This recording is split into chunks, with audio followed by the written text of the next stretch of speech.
एक ओंकार सतनाम कर्ता पुरख निरभौ निर्वैर अकाल मूरत अजूनी सैभंग गुरप्रसाद जप आद सच जुगाद सच है भी सच नानक होसी भी सच। वाहिगुरु जी का खालसा वाहिगुरु जी की फतेह। Dear students, in this video I am going to discuss chapter number 1 of part 3 book 3 chapter 1 financial statement analysis वाली बुक है।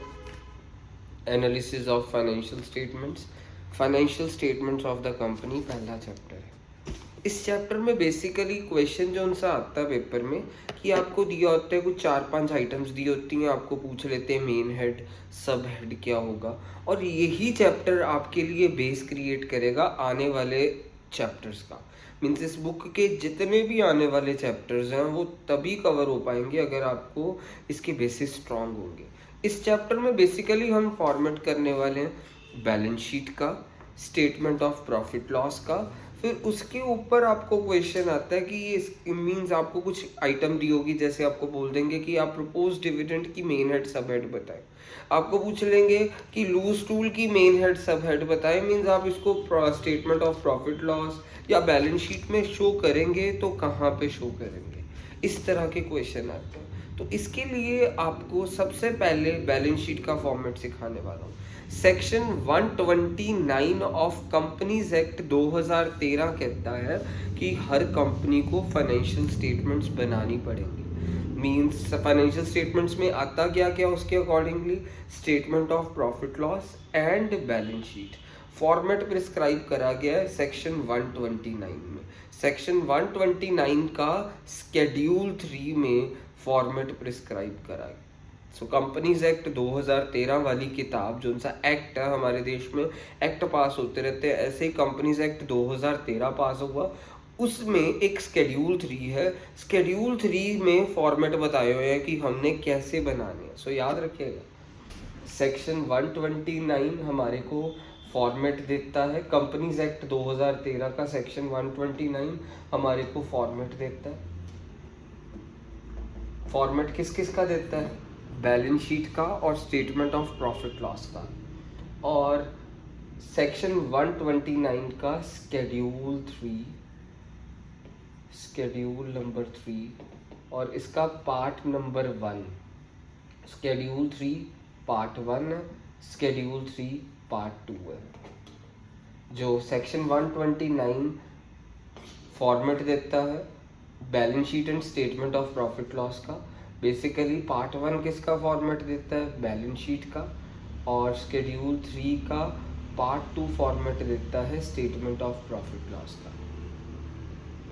Statement of profit loss. तो हम पार्ट 1 शेड्यूल 3 कंपनीज एक्ट 2013 के अकॉर्डिंगली फॉर्मेट में आपको सिखाने वाला हूँ। सो आप लिखेंगे, जब भी आप क्वेश्चन लिखेंगे फॉर्मेट बनाएंगे, आप हमेशा ऐसे लिखेंगे बैलेंस शीट ऑफ, जैसे जो भी नाम ABCXYZ जो भी है, एज ऑन डेट लिखेंगे 31 मार्च, जो भी साल होगा 2020 2021, सो जो भी साल होगा, balance sheet of ABC limited as on this as per part 1 schedule 3 of companies act 2013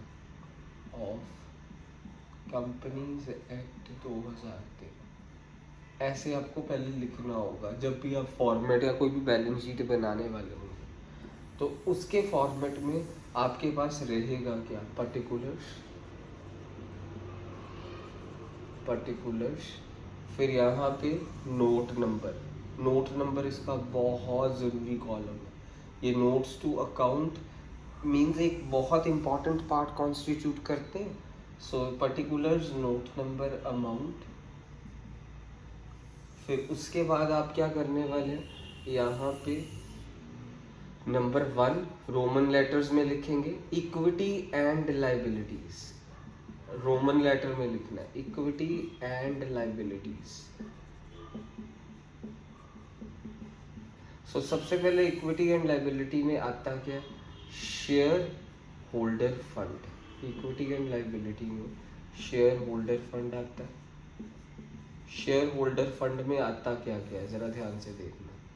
share capital, share holder fund में सबसे पहले क्या आता है, शेयर कैपिटल। दूसरे नंबर में क्या आता है, reserves and surplus. Share capital, reserves and surplus. फिर तीसरे नंबर पे क्या आता है, money received against share warrants. Share capital, reserve surplus, money received against share warrants. So ये तीन चीज़ें शेयर होल्डर फंड में आती है। मींस हमारा इक्विटी एंड लाइबिलिटी की पहली हेड है शेयर होल्डर फंड। इसके अंदर तीन चीज़ें आती हैं, money received against share warrants, share warrants. फिर उसके बाद हमारे पास अगली हेड होती है share application money pending allotment. Second, share application money pending allotment, ये हमारी सेकंड हेड रहेगी। फिर अब हम थर्ड हेडिंग लिखने वाले, नॉन करंट लाइबिलिटीज। आप एक भी चीज़ ऊपर नीचे नहीं करेंगे, मीन्स जैसे लर्न कर रहे सीक्वेंस वाइज ऐसे ही आपको लिखना पड़ेगा। Non current liabilities, non current liabilities में आती हैं टोटल आगे 4 चीज़ें। नॉन करंट लाइबिलिटीज मीन्स हमारे पास मेन हेडिंग ये हो गई, उसकी पहली हेडिंग शेयर होल्डर फंड, दूसरी हेडिंग ये, तीसरी heading non current liability. Non current liability में आगे सब हेड्स क्या, long term borrowings, long term borrowings. फिर आएगी long term provisions, long term borrowing, long term provision. फिर आएगा हमारे पास deferred tax liabilities, deferred tax liabilities. फिर लास्ट में इसकी चौथी चीज़ आएगी other non current liabilities, other non current liabilities. फिर उसके बाद हमारी करंट लाइबिलिटीज़ वाली हेडिंग बनेगी। सो अब हम करंट लाइबिलिटीज़ वाली हेडिंग बनाने वाले हैं आपके लिए। सो फोर्थ हेडिंग होगी हमारी इक्विटी एंड लाइबिलिटी की current liabilities, current liabilities. Current liabilities में मेरे बच्चों आता है short term borrowings, short term provisions. Other means हमारा फॉर्मेट क्या रहेगा, शॉर्ट टर्म बोरोविंग्स पहले आएंगी, फिर उसके बाद ट्रेड पेबल आएगी। मीन्स पहले शॉर्ट टर्म बोरोविंग, बच्चे ना ऐसे लर्न कर लेते हैं, यहाँ पे long term borrowing, long term provision नहीं, मीन्स यहाँ पे फिर शॉर्ट टर्म प्रोविजन लिख देते हैं। शॉर्ट टर्म प्रोविजन भी करंट लाइबिलिटी का ही हिस्सा है, बट पहले शॉर्ट टर्म बोरोविंग्स, फिर हमारे पास होगा trade payable, short term borrowings, short term provision. अभी बताने लगा हूँ आपको, मैं आपके लिए जस्ट ये अरेंज कर दूँ।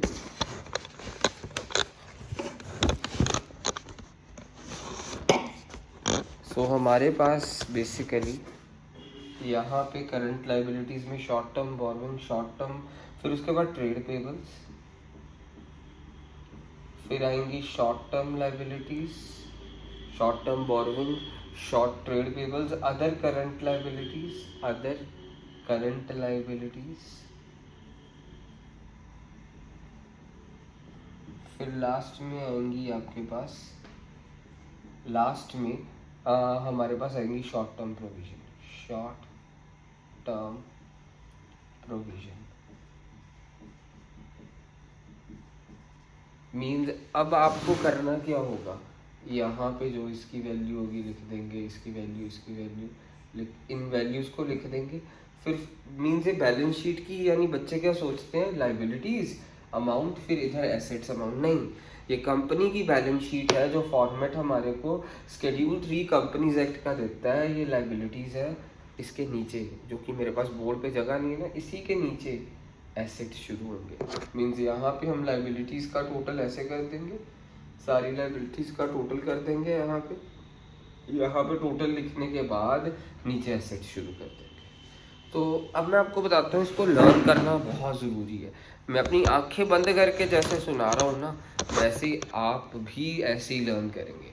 Means part 1 schedule 3 companies act 2013 हमारे को ये कहता है कि सबसे पहले equity and liabilities. Equity and liabilities की आगे वाली हेडिंग क्या है? Share holder fund. Share holder fund में क्या आता है? Share capital, reserves and surplus, money received against share warrants. दूसरी हेडिंग इक्विटी एंड लाइबिलिटी की share application money pending allotment. तीसरी heading non current liabilities. Non current liabilities में क्या क्या आता है? Long term borrowings, long term provisions, deferred tax liabilities, other non current liabilities. फिर आती है करंट लाइबिलिटीज। करंट लाइबिलिटीज में क्या आता है? Short term borrowings. फिर आती है हमारे पास trade payables, other current liabilities, फिर लास्ट में शॉर्ट टर्म प्रोविजंस। तो मैंने ये जैसे लर्न करा वैसे ही तुम्हारे को ये लर्न करना पड़ेगा। मीन्स ये लाइबिलिटी वाला पोर्शन लर्न करा, इसी के नीचे इसी के नीचे हमारा एसेट्स वाला पोर्शन। ये नहीं कि यहाँ पे लाइबिलिटी और राइट साइड पे एसेट लिखते हैं, गलत होगा, ऐसा कुछ नहीं होता। मीन्स इसी के नीचे फॉर्मेट कहता है, इसी के नीचे यहाँ पे लाइबिलिटीज़ का हम टोटल करेंगे।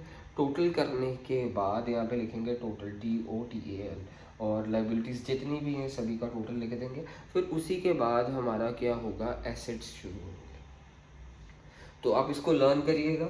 और मैं आपको कुछ टर्म्स बता देता हूँ कि पेपर में कैसा क्वेश्चन कैसे आता है। मीन्स आपको कह देंगे कि क्रेडिटर्स की मेन हेड और सब हेड बताओ। कि पेपर में क्वेश्चन आ जाता है कि क्रेडिटर्स को, मीन्स ऐसा क्वेश्चन आता है 4 नंबर में, बड़े सारे आपको पॉइंट्स दिए देते हैं, सभी की main head and sub head बतानी होती है। जैसे आपको बोल दिया कि क्रेडिटर्स को बैलेंस शीट में कहाँ लिखेंगे, है तो लाइबिलिटी है, ये तो आपको पता चल गया।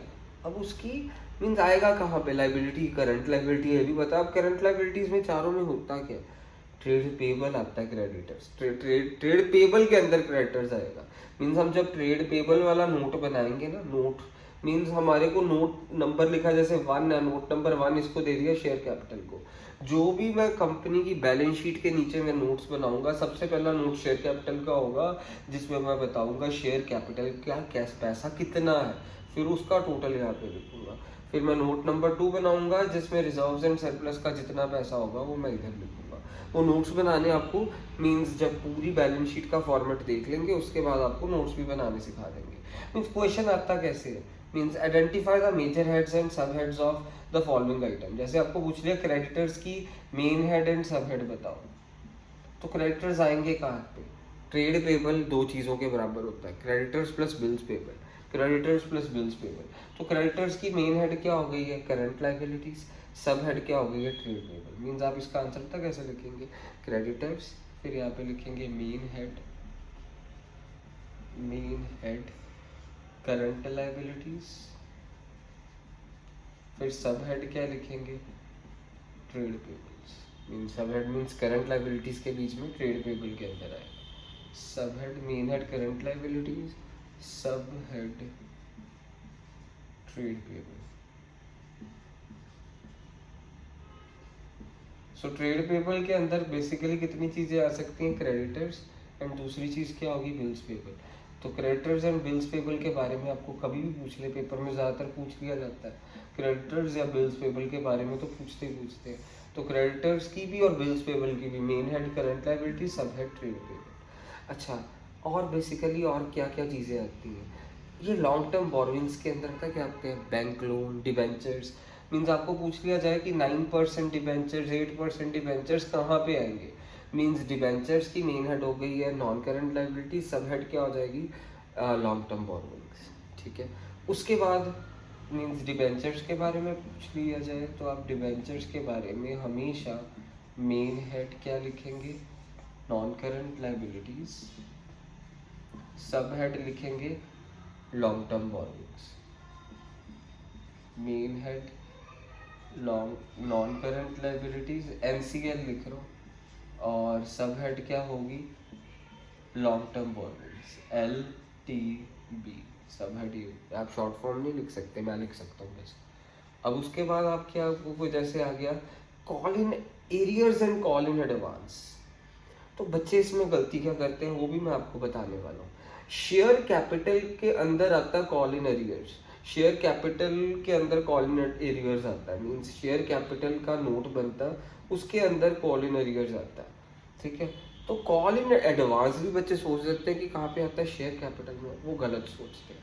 कॉल इन एडवांस मेरे बच्चों आता है करंट लाइबिलिटीज का अदर करंट लाइबिलिटीज में। कॉल इन एरियर्स तो उसकी मेन हेडिंग क्या है, शेयर होल्डर फंड की शेयर कैपिटल, ठीक है। कॉल इन एरियर्स यहीं पे आता। Call in arrear minus share capital ਦਾ ਪੈਸਾ ਸਾਨੂੰ ਕਿੰਦੇ ਚ ਮਿਲਦਾ, ਕਿਸ਼ਤਾਂ ਦੇ ਵਿੱਚ।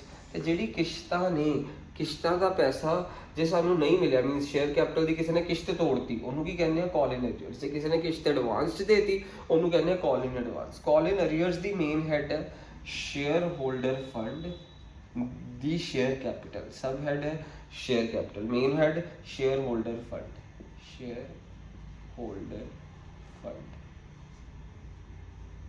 सब हेड शेयर कैपिटल, सब हेड साडी शेयर कैपिटल है। फिर उसके बाद होती call in advance, call in advance, call in advance the main head ते सब हेड कित्थे आऊगी, जरा ध्यान नाल देखिए। कॉल इन एडवांस साडा कित्थे आंदा, non current sorry current liabilities दी अदर करंट लाइबिलिटीज। किसी ने किश्त एडवांस देती ना, उन्होंने कॉल इन एडवांस कहते। तो इहदी मेन हेड की हुंदी है कॉल इन एडवांस दी, करंट लाइबिलिटीज दी other current liability sub head हो गई। तो कॉल इन एडवांस बारे भी दसता, main head current liabilities CL लिखता, sub head other current liabilities चलता कॉल इन एडवांस। तो बच्चे गलती करते कॉल इन एडवांस में शेयर होल्डर फंड की शेयर कैपिटल लिख देंगे, वो मां मूर्ख बच्चे ने। फिर उस तो बाद दी तुहाडे कोल होर किहड़ा पॉइंट आंदा है, कोई भी प्रॉफिट या कोई भी लॉस रिजर्व्स एंड सरप्लस चलता। जनरल रिजर्व भी रिजर्व सरप्लस जाएगा, कोई भी reserve, reserve general reserve, capital reserve, security premium reserve, mean share holder fund main head, सब हेड रिजर्व्स एंड सरप्लस, किसी भी तरह का reserves, general reserve, capital reserve, debenture redemption reserve, profit loss, जो भी profit loss statement of profit loss ਤੁਹਾਡਾ ਚਾਹੇ profit ਹੋਇਆ ਚਾਹੇ लॉस ਹੋਇਆ, ਉਹ ਵੀ ਰਿਜ਼ਰਵ ਸਰਪਲਸ ਚ ਆਉਂਦਾ। ਇਹ ਵੀ ਤੁਸੀਂ ਯਾਦ ਰੱਖਣਾ। ਲੌਂਗ ਟਰਮ ਪ੍ਰੋਵੀਜ਼ਨ ਦੇ ਵਿੱਚ ਜਿੱਦਾਂ ਇੱਕ ਲੌਂਗ ਟਰਮ ਪ੍ਰੋਵੀਜ਼ਨ ਹੈ, ਇੱਕ ਸ਼ਾਰਟ ਟਰਮ ਪ੍ਰੋਵੀਜ਼ਨ ਹੈ। ਇੱਕ ਪ੍ਰੋਵੀਜ਼ਨ ਫॉर ਡੈਪਰੀਸੀਏਸ਼ਨ, ਇਹ ਲੌਂਗ ਟਰਮ ਪ੍ਰੋਵੀਜ਼ਨ ਹੋ ਗਈ। ਇੱਕ ਪ੍ਰੋਵੀਜ਼ਨ ਫॉर ਟੈਕਸ ਹੁੰਦੀ ਹੈ, ਉਹ ਸ਼ਾਰਟ ਟਰਮ ਪ੍ਰੋਵੀਜ਼ਨ ਹੁੰਦੀ ਹੈ। ਪ੍ਰੋਵੀਜ਼ਨ ਫॉर ਟੈਕਸ ਤੁਹਾਨੂੰ ਪਤਾ ਹੀ ਨਾ, ਟੈਕਸ ਅਸੀਂ ਸਾਲ ਦੇ ਵਿੱਚ ਪੇ ਕਰ ਹੀ ਦਈਦਾ, ਤਾਂ ਇਸ ਲਈ ਉਹ ਸ਼ਾਰਟ ਟਰਮ ਪ੍ਰੋਵੀਜ਼ਨ ਹੈ, ਪ੍ਰੋਵੀਜ਼ਨ ਫॉर ਟੈਕਸ। ਜੇ ਪ੍ਰੋਵੀਜ਼ਨ ਫॉर ਡੈਪਰੀਸੀਏਸ਼ਨ ਹੈ ਤਾਂ ਸਾਡੀ ਕੀ ਹੈ, ਲੌਂਗ ਟਰਮ ਪ੍ਰੋਵੀਜ਼ਨ। ਸੋ ਜੇ ਤੁਹਾਨੂੰ ਪ੍ਰੋਵੀਜ਼ਨ ਫॉर ਟੈਕਸ ਆ ਗਿਆ ਤਾਂ ਉਹਦੀ ਮੇਨ ਹੈਡ ਕੀ ਲਿਖੋਗੇ, ਪੇਪਰ 'ਚ ਆ ਜਾਂਦਾ ਪ੍ਰੋਵੀਜ਼ਨ ਫॉर ਟੈਕਸ ਦੀ ਮੇਨ ਹੈਡ ਸਬ ਹੈਡ ਦੱਸੋ। Current liability provision for tax ਤੇ ਉਹਦੀ ਸਬ ਹੈਡ ਕੀ ਹੋ ਗਈ, short term provision. Provision for depreciation ਦੀ ਮੇਨ ਹੈਡ ਕੀ ਹੋ ਗਈ, ਨॉन ਕਰੰਟ ਲਾਇਬਿਲਿटीज ਤੇ ਉਹਦੀ ਸਬ ਹੈਡ ਕੀ ਹੋ ਗਈ, ਲੌਂਗ ਟਰਮ ਪ੍ਰੋਵੀਜ਼ਨ। सो ये लाइबिलिटीज़ वाला पासा खत्म कर। अगली वीडियो में तुहाडे नाल एसेट्स वाला पासा खत्म करा।